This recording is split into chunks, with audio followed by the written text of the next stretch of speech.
Andrew, I see you. Nice job on passing your CBP structure interview.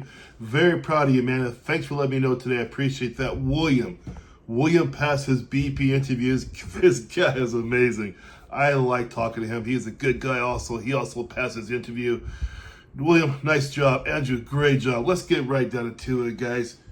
1 week before your interview, are you really ready?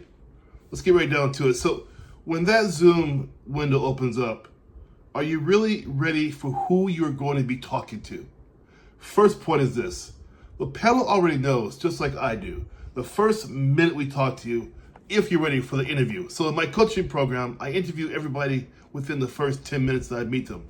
4 questions, that's all I need to know how ready you are not. And most are not ready. Actually, 99% are not ready. And that's fine. It's your first time in this interview process, and I get that. My job is to make sure you open up that Zoom interview at the actual so they know, because these guys have seen hundreds and hundreds of applicants before them, and they sit there. Some of them sit there, the Zoom opens up, they're stunned, they're shocked, they look nervous, and then that first question hits them and just pow right in the face, and they're not ready.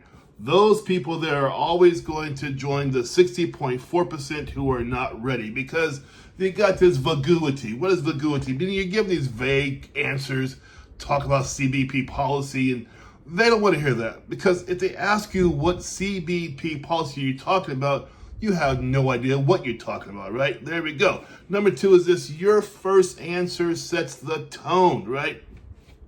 This is where a lot of you guys get knocked out. I know, because I have my returns. People who did it on their own by themselves. I ask them, well, what do you think about the interview? I wasn't ready. God, this was serious, tough stuff, really hard.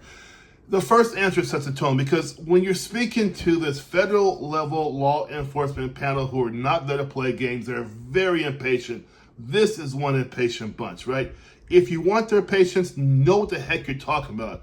If you don't, they're going to be very impatient, and they have very little interest in you, because they have 1,000 more just like you who are better, who are more prepared, who have come to the table to kick some butt, because they have journeys they're going to continue on their missions. So you set the tone. If you think it's going to be civilian, hey, where are you going to be in 5 years? What's your strength? What's your weakness? You're not going to get that. You're going to get that little simple civilian type interview. It's very fun, and it's like, well, yeah, I'll be a vice president in 5 years. I'll have my degree. No one cares about your degree at the interview. No one cares about where you're going to be in 5 years. If you go there with that paradigm, you are going to get hammered, obviously. Number 3, and I work on this all the time, because I get this out of my candidates, my clients, to stop doing this, and they do it quite well. Do not ramble. I say this time and time again. You must be clear in your answers. You must have good judgment in your answers. You must have good decision making in your answers, and they must be at an LEO slant. But Coach Mitch, I don't know LEO slant. That's why so many don't pass, of course, right? Because they don't know that. They're walking into these arenas with their fists. On the other side of them is a couple tanks. And you're not going to walk out of that. I know one thing. When people don't pass the interview, it is degrading. It feels terrible, and you feel like you lost. But the deal is this. That 1 week before, you are feeling that way because you're trying to rush through. You're trying to study really fast. You don't really know what you're doing. You don't know what you're talking about. And that's the issue. Why are you waiting until the last week to really prep? Now, I do have a last-minute program for people, right? I do have that. It's a 4 or 5 day program to get you ready. However, though, you need to understand that last week, you should already be ready. You should just be going over what you already know, doing your program in your head, at work, in the car. You should be getting ready. Number 4, ethical questions just destroy candidates, because you guys are not ready for that. They don't ask ethical questions in the civilian interview typically. It just doesn't happen that way, right? They ask you things that are nowhere near that arena. However, in the CBP world, ethics is important, because you have to be ethical people. Because imagine the damage one corrupted CBP officer or one corrupted BP agent can cause, not to just a few people, but to the country, right? Imagine if one person, one of you guys in uniform, working the border, working the line, whatever, you have some kind of, you are corrupted, so you let in fentanyl come through because you're corrupted. That hurts thousands of people. This is why they are so heavy on the ethical stuff, because you have to understand what's going on. Number 5, I see this all the time when I first start talking to my clients. When I get that first interview through, there is little to no confidence because it's a new arena, and I get that. But what I love, we hit 3, 4th lesson. Man, that confidence just builds like a serious graph, and I see it and I feel it because they're composed, their speech is clear. Even when in my program, I have what I call a zinger. A zinger is a question I don't send to you. It comes from me to you. And you have no idea it's coming at you or when it's going to come at you.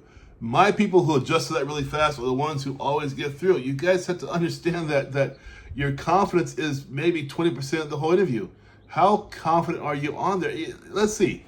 Have you ever seen, at least maybe a few times in your life, where you thought an officer wasn't confident? I mean, they just don't come across that way, right? Why? Because the training is there. But it starts off with the interview. It starts off with practice. So more you practice the right way, right? Now, you can practice if you want with your husband, wife, girlfriend, whatever you want to practice with, but how are they going to know whether you got the answer right or wrong? How are you going to know whether you got the answer right or wrong? You're not going to know. Many applicants prepare too late. Now, you guys probably know my Nancy story by now. Nancy, I met her about a year ago, and she had like 3 or 4 days, and we did like a 1 o'clock in the morning, that kind of stuff, right? And she did it because she's a very bright person. She understood already some of the what was going to be coming her way, right? But most people don't. So we can still train you in a week or less, but I'm telling you this though, we have that week or less timeline there. You really have a lot going on in your mind already. What are they going to be like? What are they going to ask? How do they come off? What stress is there for me? This is a whole career change for me. It's a whole career change, but you wait a week before you really take it serious. You're not taking it serious. In fact, you got to understand this is the real deal. This is a real deal. This is a life changer for you. I've seen so many lives change in the past 7 years because they are taking it serious. The difference between passing and failing is this: preparation. If you're not prepared, you're not going to make it.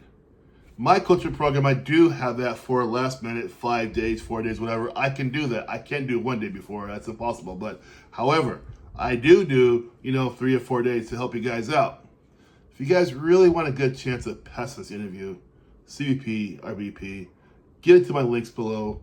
Get into my calendar. I can show you how it's done because there is a technique behind this. Do not play games with this. This is a very serious part of your life. All right, guys, take care. Coach Mitch. Continue the mission. Daniel, William, and Andrew, nice job, you guys. I'm so proud of you. Take care. Bye-bye.